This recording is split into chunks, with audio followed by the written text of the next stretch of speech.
Hey everybody, welcome back to English 247. This is for our class for Thursday the 16th, where we are continuing our conversation about Frankenstein. And I also wanted to talk a little bit more about the first paper and begin the idea of persuasion. But first, I have to indicate that I owe you an apology because it turns out in our last class, I never posted the class video.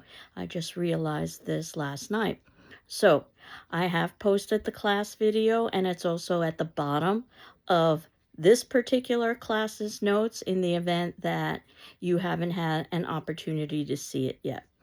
So that said, we were talking about Frankenstein, a book that has captured the American imagination and has never been out of print. And I am happy to report that the Garden Cinema in downtown Greenfield will be showing the Guillermo del Toro new version of Frankenstein starting on, I believe it's October 23rd, going through the week of a week leading up to Halloween. My understanding is that very few theaters will, in Western Massachusetts, be showing the Del Toro version. So I've heard wonderful things about it, and I will definitely be there. As you know, we talked about the 1930s version, which has become so iconic, but there are many versions. If you wanted to see something that was a little bit more accurate, I recommend the De Niro and the Branagh version, which I believe came out in the 1990s. I'm very curious to see what the Del Toro version will be like, and more on that later. But in terms of Frankenstein, we were talking about its narrative structure and that it is an epistolary novel, which means that it is a tale embedded within a tale embedded within a tale, which leads to questions about the veracity and the authenticity of the narrator. And in fact, that was how I initially studied Frankenstein in my own undergraduate career. Because ultimately, we get one story and one story only, and that is Walton's story, as he is writing letters to his sister, Mrs. Seville, which I think is quite telling because she's referred to by her married name. And basically, that means that Victor and the creature could necessarily be possibly figments of Walton's imagination. We do know that Walton is physically and emotionally strained as his crew is threatening mutiny, and there's certainly a good number of similarities between Walton and Victor, and both seeking forbidden knowledge, which is why we begin with Prometheus. Even if we were to accept the premise that Walton is actually interacting with Victor, we know the possibility of misrepresentation, whether it's misremembering or just the idea that so much time elapsed from when Victor tells his story and Walton is able to document it later on that night in such detail, no less. And of course, even if we were to accept that there is a Victor, the problem is that we never hear directly from the creature. The creature story is told through Victor, who is told through Walton. So you can see the distancing effect of narratives. The tale is usually read as having a certain level of authenticity to it, but you should know that this epistolary novel technique was one that led to a certain level of literary complexity. And despite Mary Shelley's youth, this is a very complex literary text. And I've oftentimes wondered or argued that everyone should read Frankenstein because one of the major lessons is just because you can, that doesn't mean you should. And we certainly see the consequences of science without considering the ethics, which I think is applicable today. At the beginning, when we're introduced to Walton's letters, Walton talks a little bit about how ultimately he wanted to tell Victor's story. And then when we get Victor's story in the first chapter, which we talked a little bit about last class, we see a good amount of irony in that Victor was quite well treated by his parents. But yet, when Victor creates on his own creature, he doesn't give that creature the same level of love or dedication. But it's also telling that he says that he was, Victor that is, says that he was their parents' plaything and their idol. The idea of having a child as a kind of possession is, I think, indicative of how Victor thinks of his creature. And I always call the creature and not the monster, despite Hollywood depictions, because one of the messages and morals of the text is that the true monster is Victor and humanity as a whole, not the creature, who ends up being a kind of tabula rasa or blank slate, if you will, and learns through his environment how to basically engage in evil. But more on that in a moment. And Victor talks a little bit in the second chapter about how he ultimately wanted to discern knowledge that was not his to learn. I believe I might have mentioned Dr. Faustus earlier, the story of a man who, and this is a Renaissance drama, who sells his soul to the devil for infinite knowledge and the negative consequences that result. And Mary Shelley was well aware of this text, as well as she was aware of Paradise Lost, Milton's epic poem that talks about the fall of man. And both of these narratives are alluded to and sometimes even directly quoted in Shelley's text. And one of the things about Victor that I find fascinating is that even though Victor says that he's learned his lesson and that he wants Walton to learn from Victor's mistakes, Victor vacillates throughout the entire telling of this tale. For instance, in chapter 4, where he says that he was shunning his fellow creatures as if he were guilty of a crime. And of course, Victor is guilty of a crime. The creation scene is probably the central scene in the text, and this is the scene that Mary Shelley reputedly dreamt, and that led to the narrative. And it's quite gothic because it's set in a dreary night in November. And in addition to the gothic elements, because I study this or I examine this text in my Gothic literature class, there also are elements of science fiction, the idea of what are the capabilities of science and can science reanimate life from death. But of course, we're talking about it from a gender perspective. And the idea that Victor creates life without female intervention leads to some rather negative consequences. Now, that's not to say that Shelley sometimes is a bit awkward in her writing. For instance, in chapter 6, Elizabeth says to Victor, and again, this is all through letters, Justine, you may remember, was a great favorite of yours. And this is a bit of an awkward way to introduce a new character, Justine, a character who never appears in the film 1930s iconic version, but who's going to be so important in terms of our understanding this text, because now we get a sense of how female would be intimidated by social structures and religion, because Justine ultimately confesses to a crime that she's innocent of because she's forced into it by religious authorities who tell her that she will be doomed by hellfire if she doesn't confess. So she confessed a lie, as we're told in chapter 8. She confesses to William's murder, which happens to be Victor's brother. Of course, it's the creature who's responsible for this, and the creature has framed Justine. But as we were talking about the cult of true womanhood and the power of religion and piety and purity and domesticity and submissiveness for female, I think you definitely see that evidence within the character of Justine.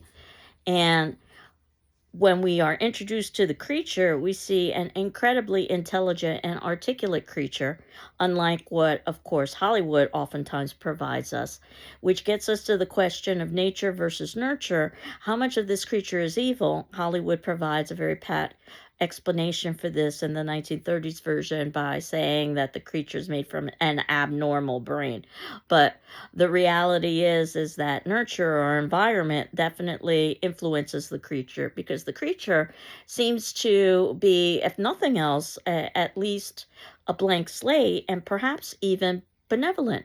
The creature appreciates nature, and we see that whenever the characters embrace nature in this text, things are positive, and whenever they reject nature, things are negative.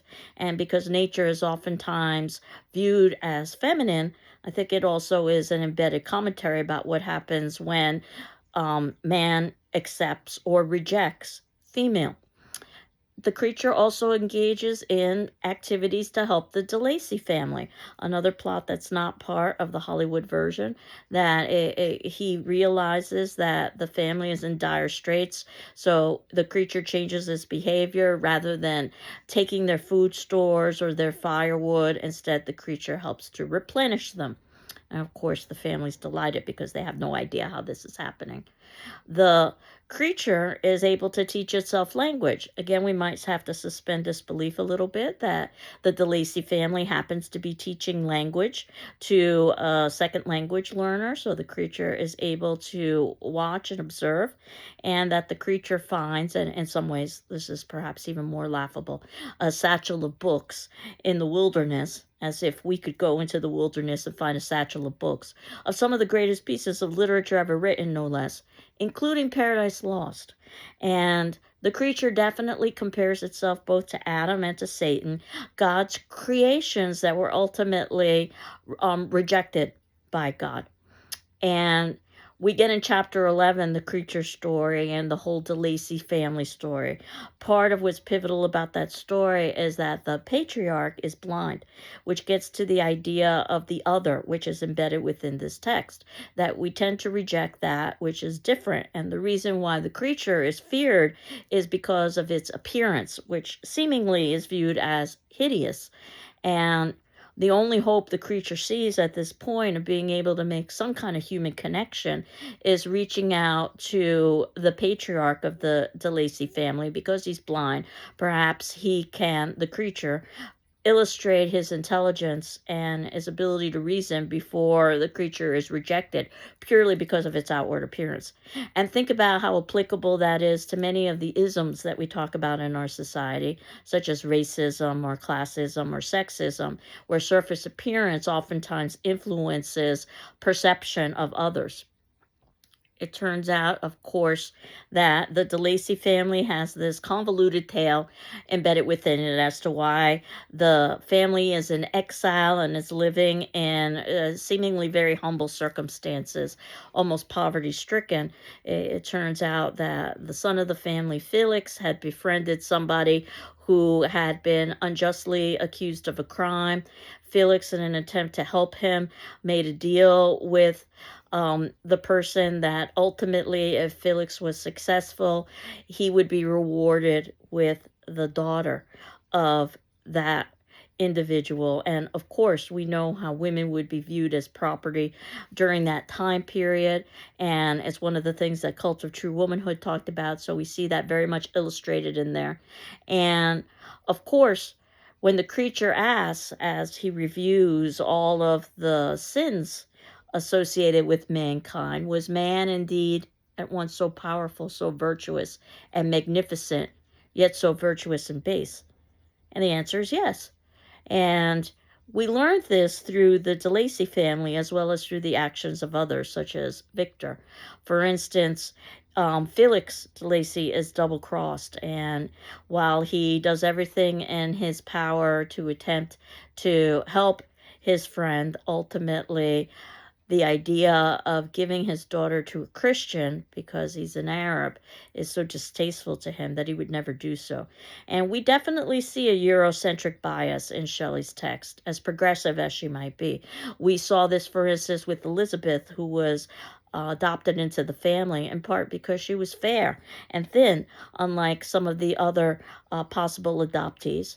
And we're told in chapter 14 that Safie's mother, Safie being the daughter of that's being basically given as a gift, or supposedly is going to be used as payment to Felix for his intervention.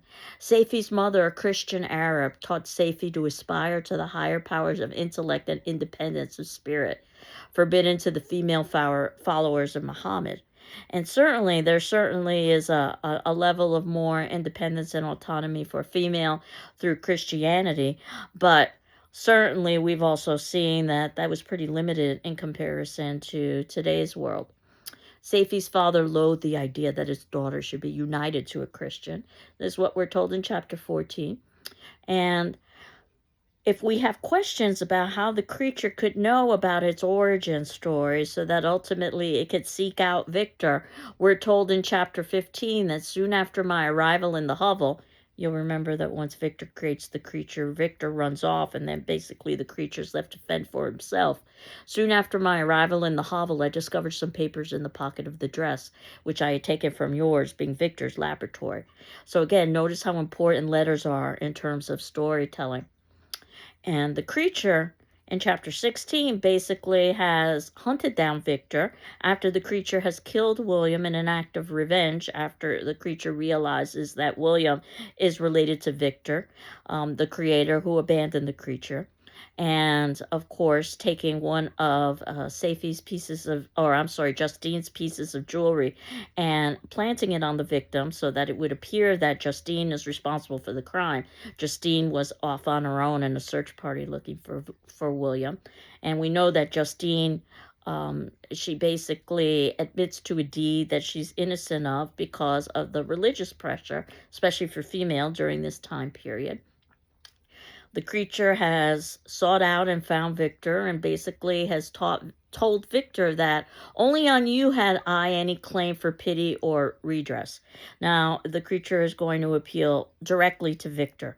And Victor says in chapter 19, I felt as if I had committed some great crime. Sound familiar? He said that earlier on too. I was guiltless, Victor maintains, but of course he was not guiltless. But I had indeed drawn down a terrible curse upon my head. And the creature asks for a companion, which seems to be a reasonable request, making references to Adam and Eve and the plight of being isolated and alone.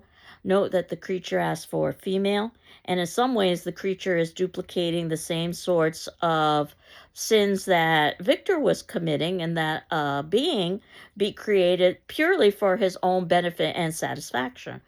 And of course, we see how male-centric that is. The creature wants a woman. And of course, the assumption is a heterosexual relationship, especially during this time period. And yet, also during this time period, we see that Victor is much closer to Henry Clerval than he ever is to Elizabeth. Some people have even suggested that there are homoerotic elements within the text. I don't know if I would necessarily go that far, but there definitely is a sense of emotional intimacy between Henry Clerval and Victor that is lacking between Victor and Elizabeth as he continually delays their wedding. In many respects, it's kind of a arranged marriage, something that will be very important when we read Persuasion, by the way, the importance of a good match. And when ultimately the creature realizes that Victor is going to renege on his promise to create a creature, the creature, or another creature for a companion, the creature says, I will be with you on your wedding night. And Victor, full of arrogance and hubris, excessive ambition, thinks that that is a threat against Victor. Of course, the best way to enact revenge on somebody is to attack those that they love. So this is the beginning of a killing spree from the creature, where the creature attacks first Elizabeth and then Henry, all of the people that Victor is closest to. And of course, we can't justify the creature's actions, but perhaps we can understand why the creature is acting the way he is, which leads to a lot of modern day parallels about individuals who do socially unacceptable, illegal, or immoral things.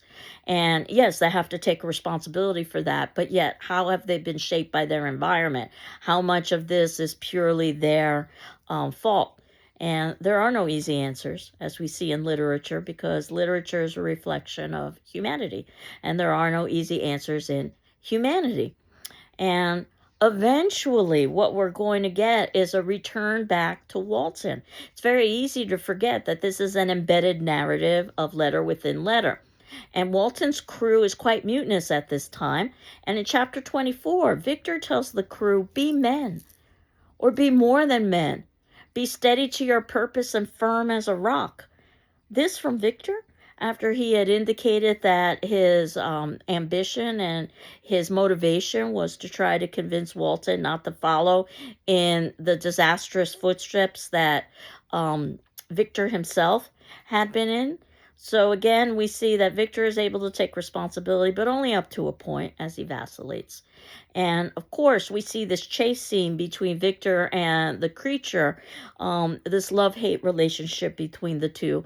They both exist purely for the quest of revenge for the other. Again, I can think about dysfunctional parent-child relationships in contemporary time being very similar.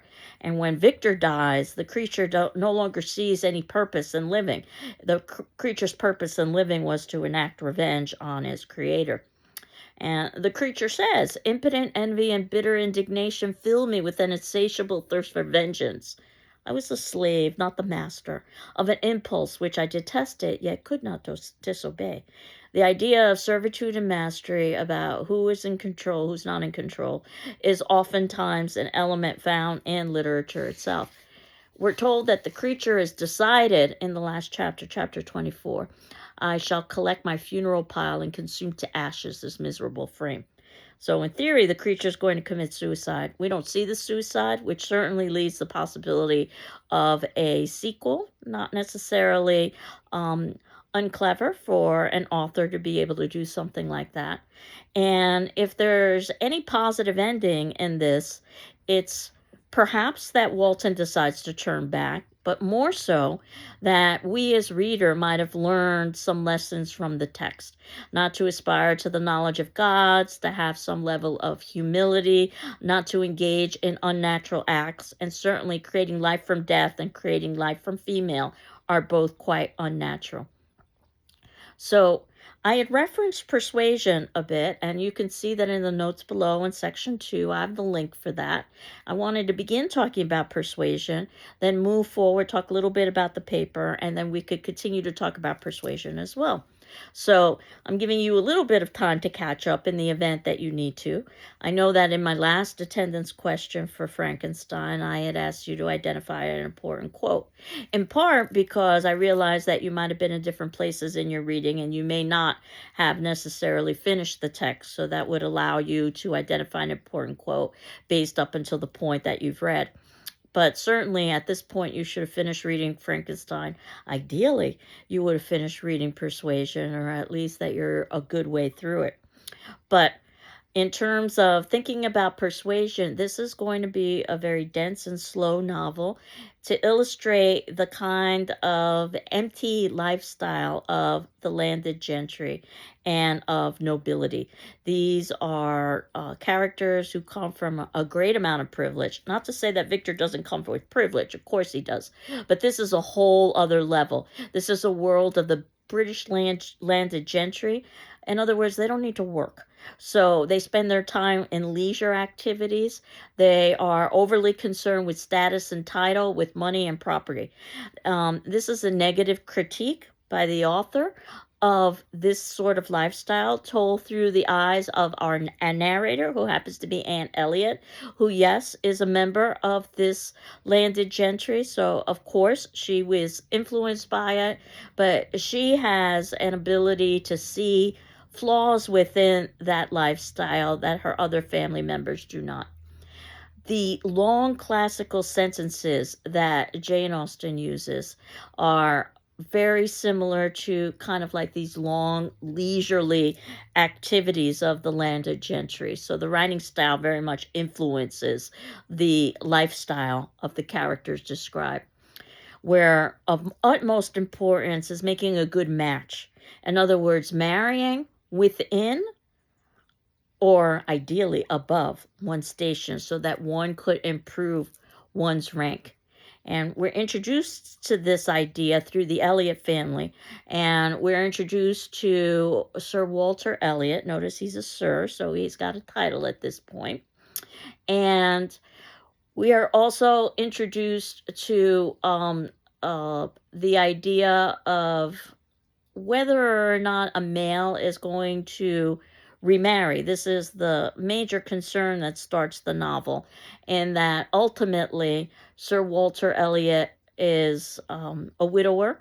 And if he were to remarry, this would mean that the estate and the title would be going to his male heir, assuming he had a male heir with his new wife.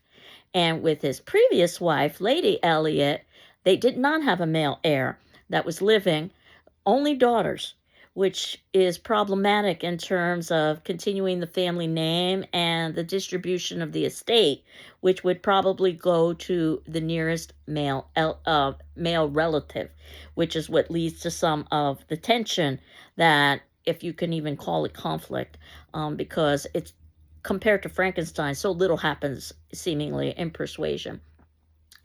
But nevertheless, the difference between being a widower versus a widow, and I might have mentioned this in terms of The Story of an Hour, where there was a much greater likelihood in the 1800s for a man to remarry who had lost his partner than for a woman to remarry if she lost her partner and had assets. In other words, if she didn't have children and she could perhaps keep the estate, especially if there weren't any direct male heirs or even indirect male heirs, which is what we assume with The Story of an Hour. Of course, it's very different with the Elliot family. Now, the title, Persuasion, is to gently influence, and we find out that this is also important in terms of our understanding how the plot unfolds. But keep in mind that the author is trying to persuade us about some of the negatives associated with this rather superficial lifestyle. Our female protagonist, Anne Elliot, will be critiquing that over the course of the novel. I suggest that you keep a character chart of relationships, because you've got a lot of characters with very similar names. Again, a lot of inbreeding going on, and this would be very deliberate in order to retain family name and in order to retain status and wealth within family. So if you can keep the character straight, in fact, I'm going to be providing you with a chart next class to help assist you. But I wanted to talk a little bit about the first paper, in that it is, as I had indicated in previous classes, a critical paper. And the paper topics are in our syllabus and other documents folder. And I've asked you to examine the idea that a girl could be ruined by a book, which is a quote from The Cult of True Womanhood. Though certainly you could create your own essay topic as long as you get that topic approved by me, and it is in reference to one of the texts that we are studying over the course of this semester. And the first paper would probably deal with the first set of texts, what we've read thus far, The Story of an Hour, what we're pretty close to putting conclusion to, Frankenstein, what we are going to be discussing now, Persuasion. Jane Eyre is a tricky text because it straddles both the first part and the second part of the semester. Your paper topic, at least the suggested one that I'm giving, is the same for the first and the second part of the semester. You would just be dealing with a different text. Your second paper, due at the ending of the semester, would be dealing with one of the later texts. So I believe that probably Jane Eyre would lend itself better to the second paper, but perhaps you could address it in the first paper. It depends on, again, how comfortable you are doing that and how far we've gotten as a class and when you've handed in your paper. As you know, I have rolling deadlines, so I'm hopeful that you can hand in the paper approximately midway through the semester, as I've indicated on our syllabus. Certainly, I appreciate if you could hand in the paper earlier, and I do suggest, though, that you not hand in a paper until we've talked about a particular text. And that means that you can hand in your paper after that date, but do keep me apprised at that point about what's happening, because I'm beginning to feel a little bit anxious if we've gone through half of a semester and you yet don't have some feedback. But you can rewrite your first paper for a higher grade. This is very deliberate on my part because I see the first paper as basically being learning exercise. If you're content with your grade, then you're fine. But if you want to earn a higher grade, as long as it's lower than an A, you can't earn a higher grade than an A. And I suggest that what you do is you take my commentary into account when I return your paper, and you write a revision, and I ask that you submit in the original with my commentary along with your revision, so you get the higher of the two grades. And of course, we could meet further to discuss that. You've got up until the ending of the semester to do such a thing, but certainly the sooner the better for everyone involved if you're going to do a revision. But you'll see that what I've added into our syllabus and other documents folder, and I recommend that you might want to make hard copies of all of the documents in the syllabus and other documents folder, just so that you can easily access them, is a handout about writing the critical paper. In other words, you're not writing a research paper where you are gathering outside information. You are relying on your own thoughts and your own learning from the class as a whole. And actually, this was a handout that was distributed to me many years ago when I was a student, an undergraduate in college. Still one of the best that I've found. So I wanted to just basically, very briefly, talk about this handout, about how it's divided up into 3 stages: the planning stage, the writing stage, and then finally the editing and proofreading stage. I can tell you that most people will skip the planning stage, go straight to the writing stage, and make things much more difficult for themselves because they try to write the perfect first sentence and they oftentimes are frustrated by the result. So they leave and don't think about the assignment until right before the assignment is due. And that's probably the worst way to go about writing. You should start early and you should start with thinking. So I encourage you to spend this time now thinking, planning. What could you write about? And try to generate ideas. And yes, many of those ideas might be ideas that you don't pursue, but it's certainly better than looking at a blank piece of paper or a blinking cursor on a screen. And then you can pick and choose which ideas you want to pursue in greater depth. I know that when I was an undergraduate, I would oftentimes write papers based on quotations that I thought I might want to discuss in the paper. I would identify those quotes, put them in the order in which I thought I might want to talk about them in a paper. And then ultimately, what I had was the beginnings of an outline. So there are lots of different ways that you could go about doing this. But remember, your job is to analyze, not to summarize. This isn't what I call the junior high school book report, where you are proving what happened in the plot is something that you understand. Now, you do need to know what happened in the plot so that you can do the next step, which is why those things happened. And that's really what's important. That's what a critical paper is about. So assume the reader's familiar with the text, and you don't need to retell the entire story, only those pieces that are relevant for your analysis. Or a grammatical way of saying that: comment or confine your comments on plot to subordinate clauses, emphasizing the main clause, the significance of that action. In other words, the bulk of your sentences should be devoted to analysis, not to summary. And you need to have a thesis. The thesis is the main point of your paper. I understand the challenges of not necessarily knowing what your thesis is until you've written your paper. But how do you know how to write a paper without your thesis? It's almost like a catch-22. What oftentimes happens when you're writing a paper is you discover your thesis. I've had many writers say that what happens is that they write, they read what they've written, they summarize it in 1 or 2 sentences, plug that into the introduction. There's your thesis. So you can work backwards. You don't necessarily have to work in chronological order. And you want to make sure your thesis is specific enough so that it's not meaningless. So saying something like Shakespeare explores the complexities of experience says nothing, because I would say that's true of all authors that are worth anything. They explore the complexities of experience. That's what all literature does. Or saying something like Shakespeare employs much imagery in Hamlet, my response is, yeah, so what? What's important is what imagery is used and why. So you need to have paragraphs. All of those paragraphs need to be minimum of 3 sentences because you need to have a beginning, a middle, and an end. That includes your introduction, which is where you include not only your thesis, but the name of the author and the text. And you want to make sure that it is 3 or more sentences.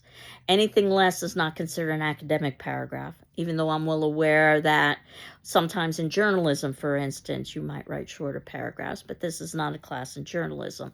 This is a class in academic writing, the kind of writing that's expected in the workplace. So this is the way that you would transfer those skills.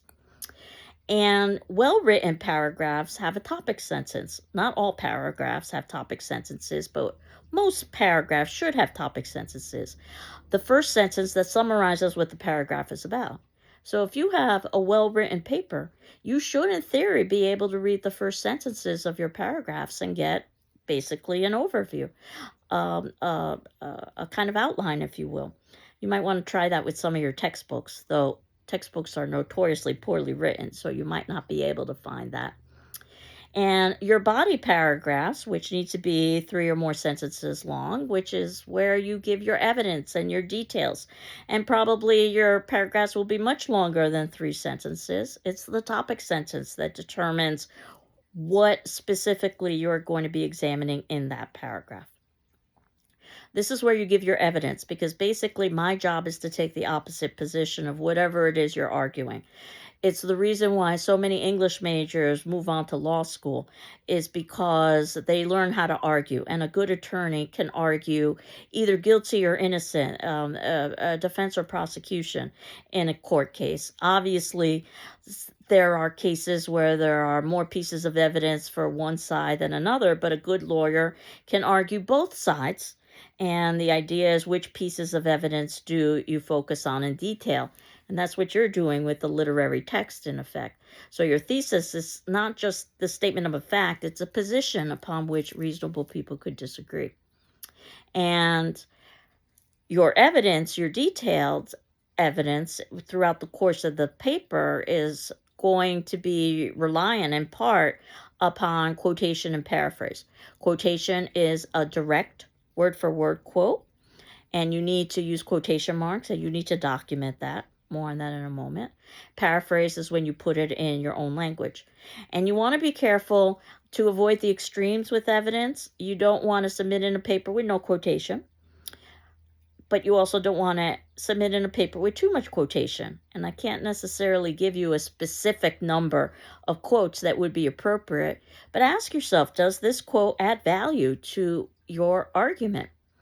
Usually, though, it's considered bad practice to end the paragraph in a quote, because you usually comment on the relevance of that quote. And then you need to have a conclusion, a way to cue in the reader that you're done. And your concluding paragraph also needs to be 3 or more sentences. And you don't want to just alter a few words from your introduction. And you certainly don't want to introduce any new arguments in the sense that that should be part of your body. So this is tricky, especially because you're usually tired by the time you get to the conclusion. But save some impressive observation at the end, perhaps hints at a related idea, or apply your thesis to another work by the same author. Now, the next step is writing. This is where you can go through and improve the writing. I had a very wise professor in college once say that a piece of writing is never done. You just have to hand it in, which is quite true. We could spend months polishing our writing, but we don't have that kind of time. The idea is to start as soon as possible, so that ideally what you can do is put your writing aside for as long as possible. And that might be just a few hours, depending on how much time you've got, but you should be able to walk away from it and then go back to it and read it, because hopefully you'll be able to find mistakes if you've had a break from writing it. And I cannot emphasize this enough. The first principle of good writing is economy, and the second is simplicity. Say as much as possible in as few words as possible.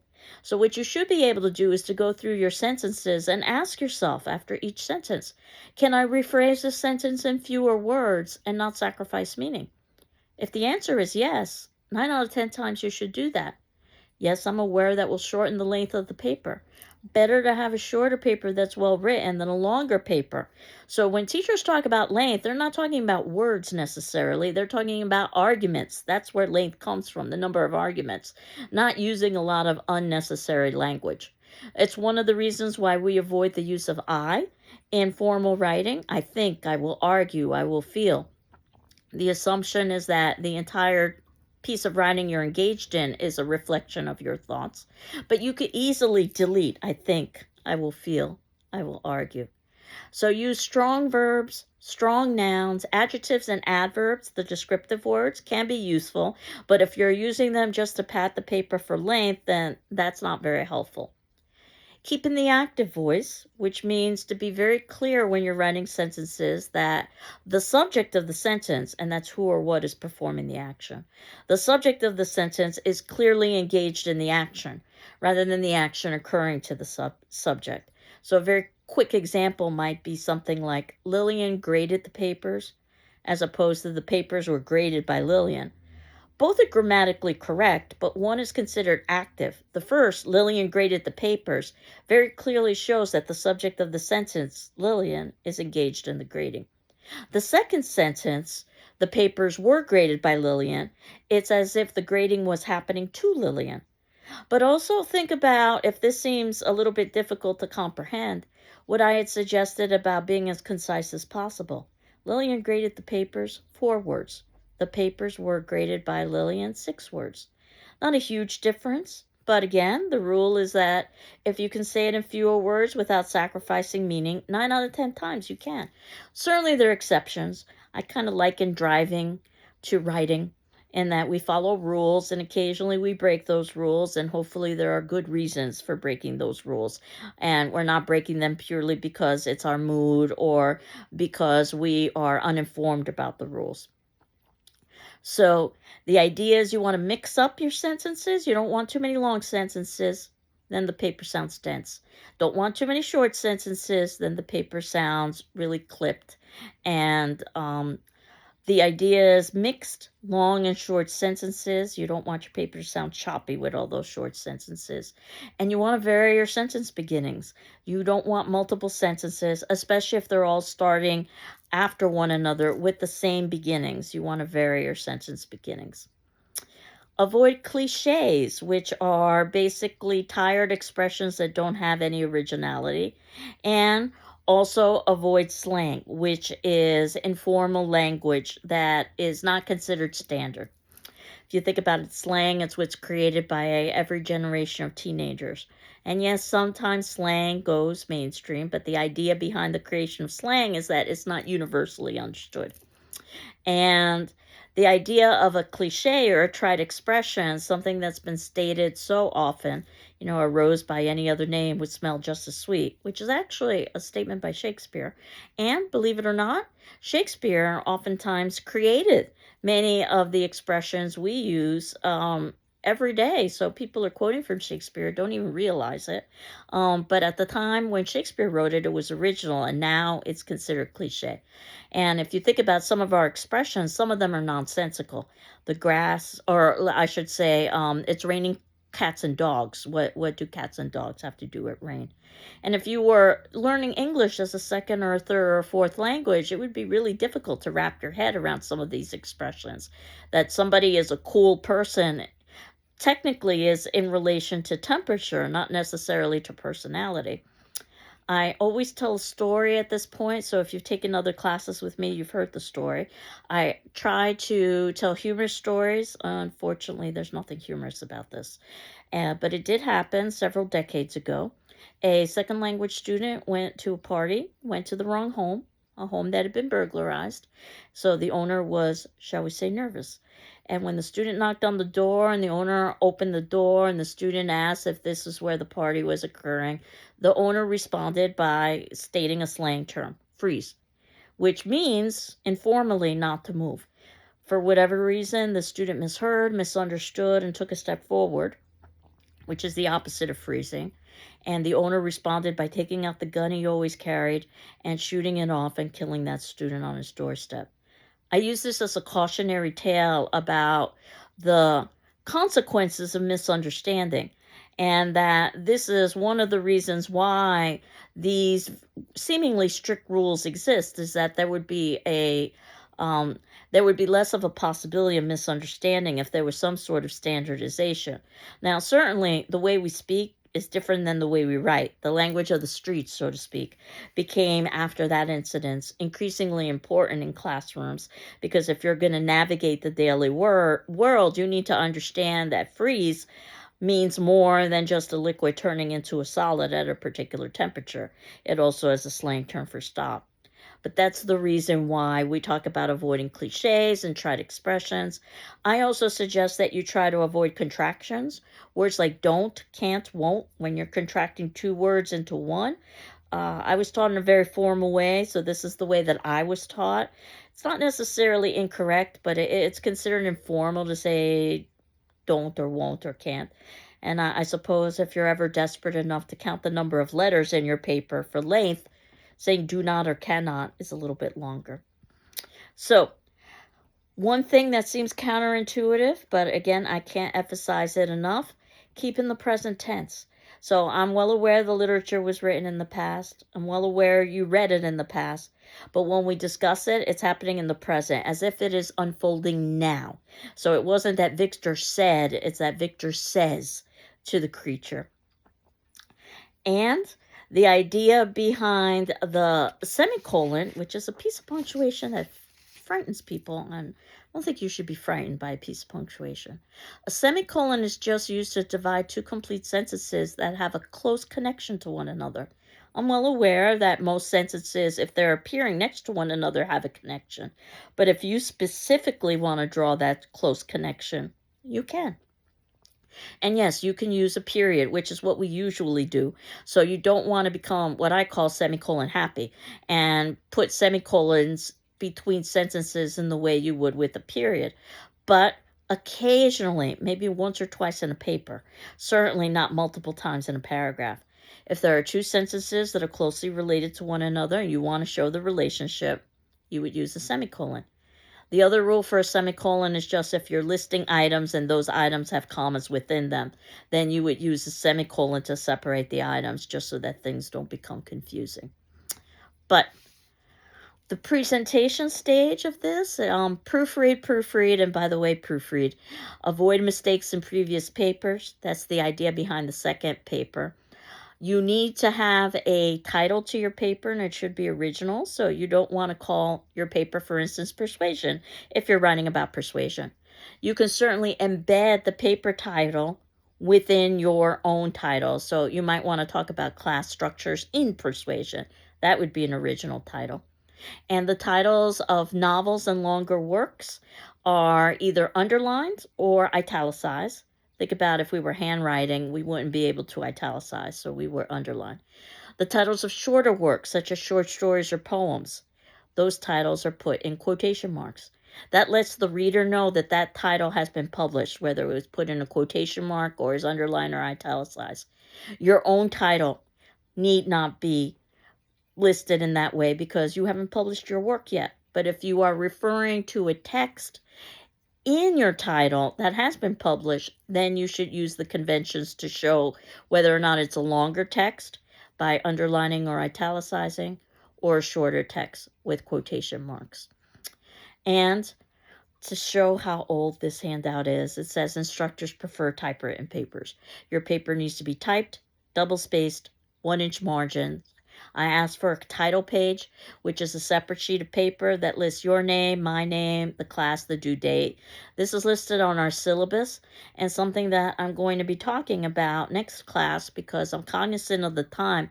So what I'm going to do is save the section about quotation for next class, and we will also talk about persuasion for next class. So what's left is our attendance question for the day. And your attendance question for Frankenstein is going to be about the epistolary novel technique. Now that you have hopefully finished reading the novel, did you like or dislike the epistolary novel technique in Frankenstein? And more importantly, why? And note that there is no right or wrong answer to this question. This is deliberate on my part, so that ultimately it's more about your reasoning. So again, we will talk about persuasion next class as well as quotation. I hope you're doing well. I'm doing well. And we will continue on next week. Take care. And again, if you didn't see the video from last week, it's embedded in our notes below. Bye-bye.